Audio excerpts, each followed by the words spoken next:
Hello student, बहुत दिनों के बाद आज फिर से स्टार्ट करने जा रहा हूँ। उधर बहुत से कामों में बिजी हो गया था, कुछ इमरजेंसी भी काम आ गया था। तो चलिए इन सब बातों को छोड़ते हैं और अपने पढ़ाई पर ध्यान देते हैं। आज हम लोग मैथ में दो चर वाले रैखिक समीकरण के बारे में पढ़ेंगे। क्लास 10th में मोस्ट इम्पॉर्टेंट चैप्टर है दो चर वाले रैखिक समीकरण, ठीक ना। दो चर वाला रैखिक समीकरण, linear equation in two variable के बारे में हम लोग पढ़ेंगे। तो दो चर वाला रैखिक समीकरण में क्या क्या से बातें होती है, उन सब चीज़ों को हम लोग आगे देखते हैं। तो सबसे पहले दो चर वाला रैखिक समीकरण कैसे करते हैं। दो चर वाला रैखिक समीकरण चैप्टर का नाम है। दो चर वाला रैखिक समीकरण चैप्टर का नाम है। इसको कहते हैं हम लोग pair of two linear equation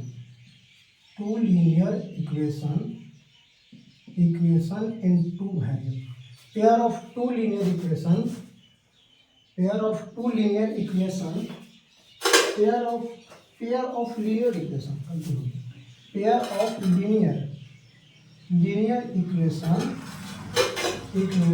in two variable.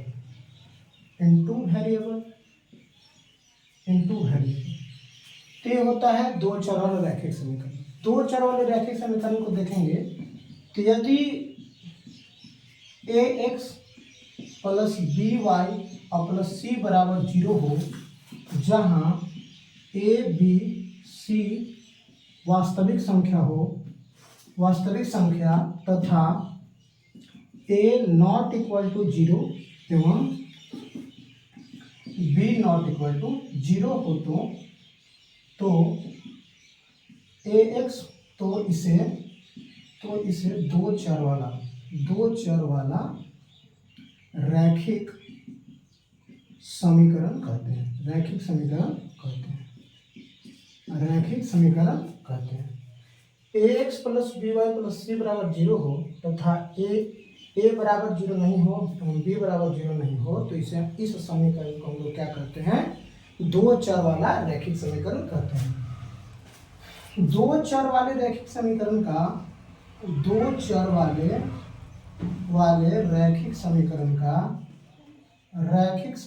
का व्यापक रूप होता है ax plus by plus c बराबर 0 होता है। यदि c नॉट इक्वल टू 0 हो तो ax बराबर minus c minus b y, और ax बराबर minus common c plus B y, और बट्टा में कुछ ना था, इसलिए x बराबर minus c into c plus B y, अब बट्टा में a लिख देंगे। यदि हम y बराबर 0 हो तो x बराबर माइनस सी प्लस बी गुने 0, अब बटा में a, इसलिए माइनस सी बटा a। अतः बिंदु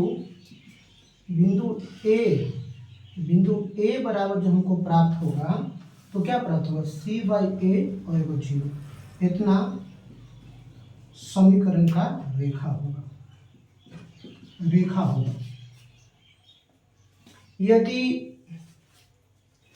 यदि हम लोग ax प्लस बी वाई और प्लस c बराबर 0, जहाँ c नॉट इक्वल टू 0 हो तो ax को क्या लिखेंगे, तो बी वाई बराबर इस c प्लस में तो माइनस है, माइनस में ax हो जाएगा, तो बी वाई बराबर माइनस सी प्लस ax, इसलिए y बराबर माइनस सी प्लस ax और बटा में b।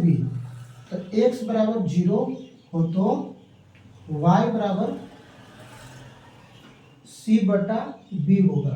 अतः b का निर्देशांक बिंदु क्या होगा, 0 c बाई a होगा।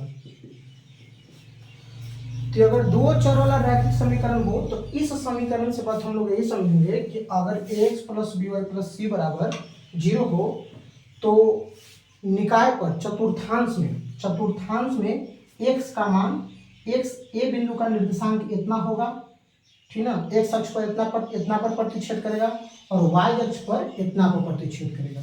बस यही बात याद रखना है कि अगर x plus B Y plus c बराबर 0 हो तो एक्स बिंदु का निर्देशांक माइनस सी बाई ए बराबर 0 होता है और बी और वाई बिंदु का निर्देशांक 0 माइनस सी बाई ए होता है। बस यही याद रखना है। ये हमारा है दो चर वाले रैखिक समीकरण का हल। इसमें बहुत सारे ऐसे नियमों के बारे में पढ़ना है। अभी हम लोग ये तो खाली एक समीकरण था, अभी हम लोग को दो को समीकरण आएगा। जैसे कि दो चर वाला रैखिक समीकरण है तो एक्स और वाई दो को चर है। और रैखिक समीकरण का मतलब होता है कि चर राशि पर पावर एक होना चाहिए। चर राशि पर पावर कितना होना चाहिए? एक होना चाहिए। तो हम इसको कहते हैं दो चर वाला रैखिक समीकरण। दो को चर यानी कि चर राशि किसे कहते हैं? हम आपको बहुपद चैप्टर में बताए थे कि वैसी राशि जिसका मान बदलते रहता है उसे हम चर राशि कहते हैं, और अचर राशि वैसी राशि जिसका मान नहीं बदलता है उसे हम लोग क्या कहते हैं? अचर राशि कहते हैं।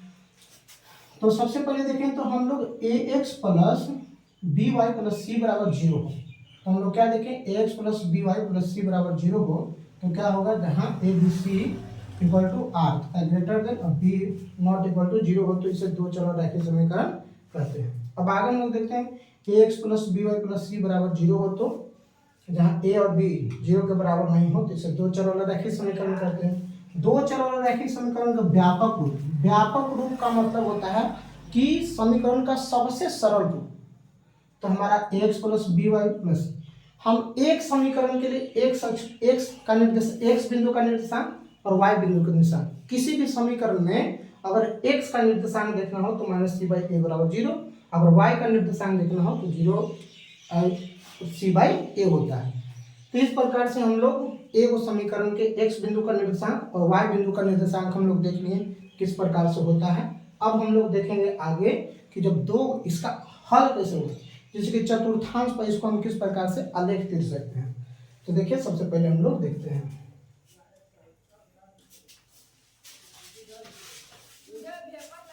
बस हम लोग को याद रखना है कि पूछेगा कि अगर x plus B Y plus c बराबर 0 हो तो एक्स अक्ष का निर्देशांक कितना होता है? तो सी बाई ए इंटू 0। अब वाई अक्ष का निर्देशांक कितना होता है? 0 इंटू सी बाई ए। इतना बिंदु पर एक्स अक्ष पर इतना पर प्रतिच्छेद करेगा, वाई अक्ष पर इतना पर प्रतिच्छेद करेगा।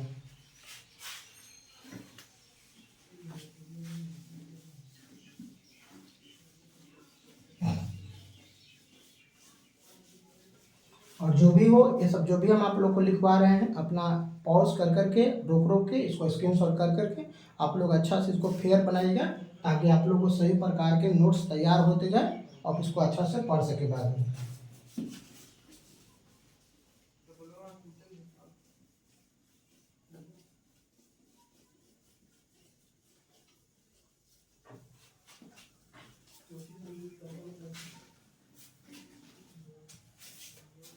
चलिए देखते हैं सबसे पहला समीकरण के बारे में हम लोग देखते हैं। जैसे कि अगर 2x माइनस वाई बराबर 0 हो, क्या हो? 2x माइनस वाई बराबर 0 हो 0 पर आलेख खींचे। क्या लिखे? आलेख खींचे। तो हम इसको ऐसे भी कर सकते हैं। x का निर्देशांक हमने क्या बताया था? तो x का निर्देशांक हमने बताए थे 0 minus C by B into 0 बताए थे। तो x का निर्देशांक हम लोग का ये भी हो जाएगा। c के मान 0 है तो 0 बटा y के मान 1 है तो 0 भी हो सकता है। तो लेकिन हम लोग इस प्रकार से नहीं देखेंगे, हम लोग सरल विधि से पूरा अच्छा से देखेंगे। तो सबसे पहले हम लोग को ये हमारा क्या होता है? एक प्रकार का चतुर्थांश है। ऊपर वाले स्तर को हम लोग पॉजिटिव कहते हैं और नीचे वाले को हम लोग नेगेटिव कहते हैं। इसको दाएं तरफ वाला को हम लोग पॉजिटिव कहते हैं और बाएं तरफ वाला को हम लोग नेगेटिव कहते हैं। एक्स डैश जेकरा में डैश लगा रहता है समझो कि वो नेगेटिव है और जिसको में डैश ना लगा रहो समझो कि वो पॉजिटिव है। तो सबसे पहले देखेंगे यहाँ 0 होता है। तो यहाँ पर देखिए सबसे पहले हम लोग सीधे से अगर हम लोग कुछ भाषा में अगर इसको जानना चाहेंगे तो कहेंगे कि क्षैतिज रेखा को एक्स अक्ष कहते हैं। पहला। दूसरा पॉइंट ऊर्ध्वाधर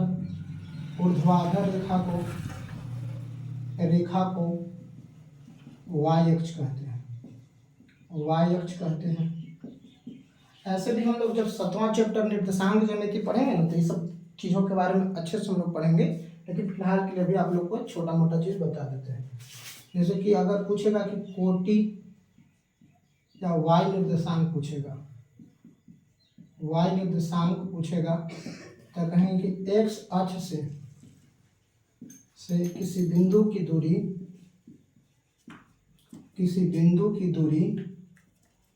दूरी कोटि कहलाती है, कोटि कहलाती है। एक्स अक्ष से किसी बिंदु की दूरी क्या कहलाती है? कोटि कहलाती है। या अगर ऐसे पूछ दिया जाए कि भुज क्या है, या पूछेगा कि एक्स निर्देशांक क्या है, ये भी पूछ सकता है। हम लिखेंगे कि वाई अक्ष से किसी बिंदु की दूरी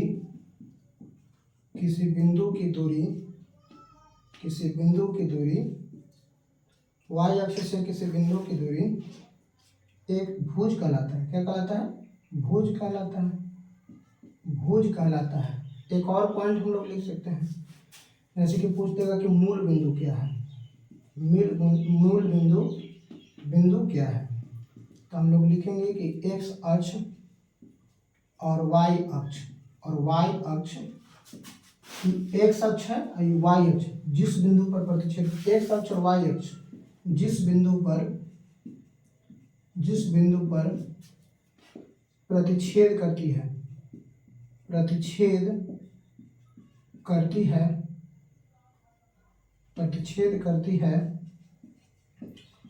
उसे मूल बिंदु कहते हैं। अगर आपसे पॉइंट नंबर अगला है पूछ सकता है कि पूछेगा कि एक्स निर्देशांक का मान कितना होता है। एक्स निर्देशांक का मान अगर पूछेगा तो आप लोग बता सकते हैं एक्स। अगर वाई निर्देशांक का मान पूछेगा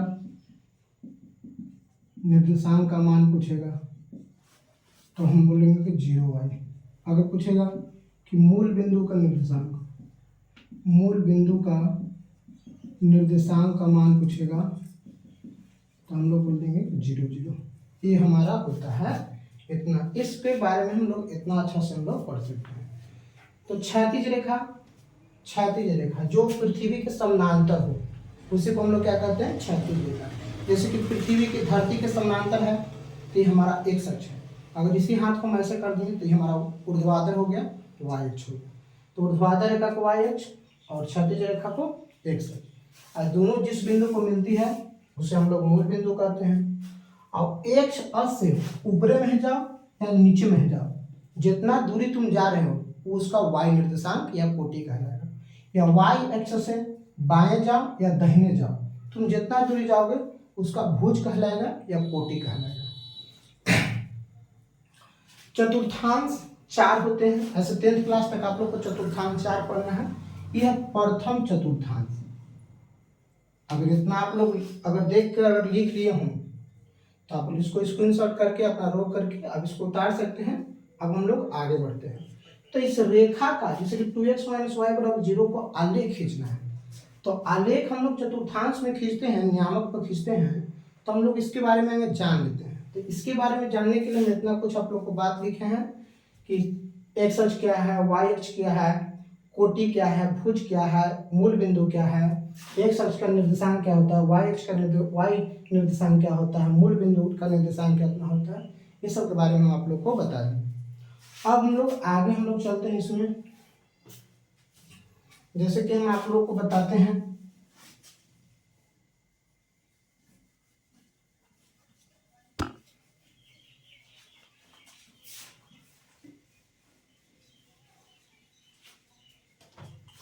तो क्या हुआ, जैसे कि हमारा प्रथम चतुर्थांश है। प्रथम चतुर्थांश है तो पाद भी बोल सकते हैं, पद बोल सकते हो। इसको हम लोग प्लस बोलते हैं, क्योंकि ये भी प्लस में है और ये भी प्लस में है। तो शुरू वाला x का मान होता है, दूसरा का होता है y के मान। तो ये x के मान धनात्मक है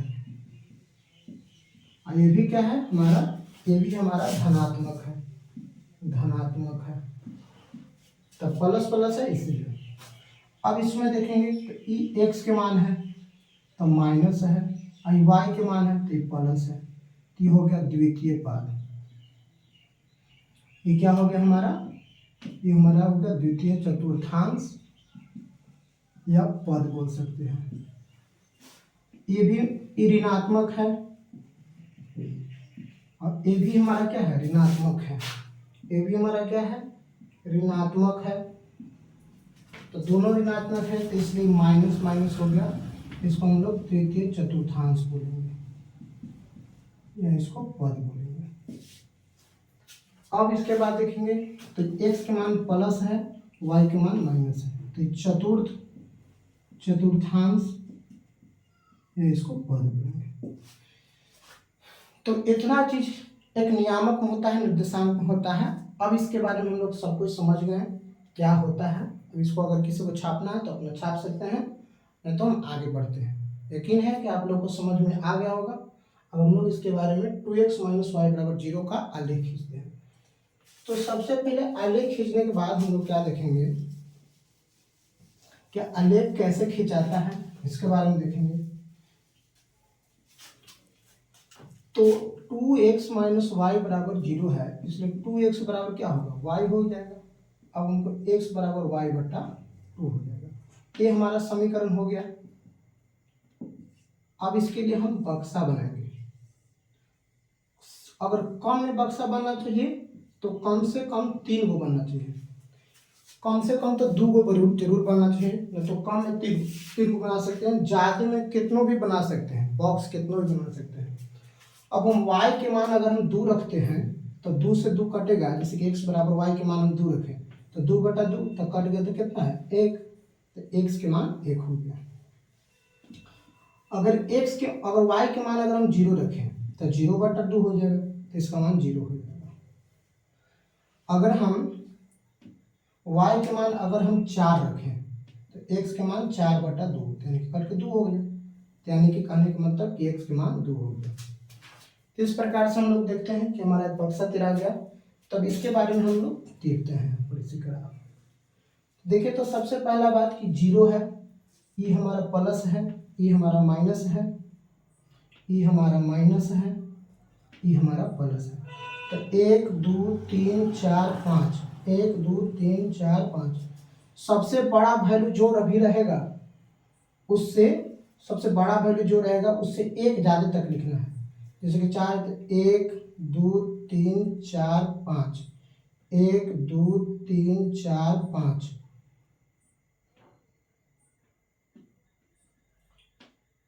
1 2 3 4 5 हो गया। ये प्लस में है, माइनस में लिख देते हैं 1 2 3 4 5, फिर क्या है -1 -2 -3 -4 -5। देखिए जो प्लस में था उसको प्लस में दर्शाए, जो माइनस में उसको माइनस में दर्शाए। अब क्या होता है इसमें कि x के मान 1 है, एक यहाँ है, और y के मान 2 है, तो 2 यहाँ है, तो ऐसे से करके यहाँ पड़ेगा, ऐसे से तो यही पड़ी मिलेगा, एगो मिल गया पॉइंट। अब 0 0 तो 0 0 यहाँ पड़ी होता है। x के मान 2 है, y के मान 4 है, तो यहाँ से ऐसे सोचे जाएगा ऐसे, क्योंकि दोनों प्लस प्लस में है ना, तो प्रथमे चतुर्थांश में प्लस प्लस, x भी प्लस में y भी प्लस में, तो यही में ना मिलेगा। देखिए ये हमारा एक प्रकार के रेखा तिरा गया। तो ये रेखा जो बना ये कौन सी है, 2x - y = 0 का समीकरण हमको तिरा गया। तो इस प्रकार से 2 चरण रैखिक समीकरण का समीकरण तिराता है। अगर आप लोग को अभी दूसरा जैसे कि दो को समीकरण दे देगा, तो दो को समीकरण का कैसे आलेख तिराता है वो हम आप लोग को अगले वीडियो में बताएंगे।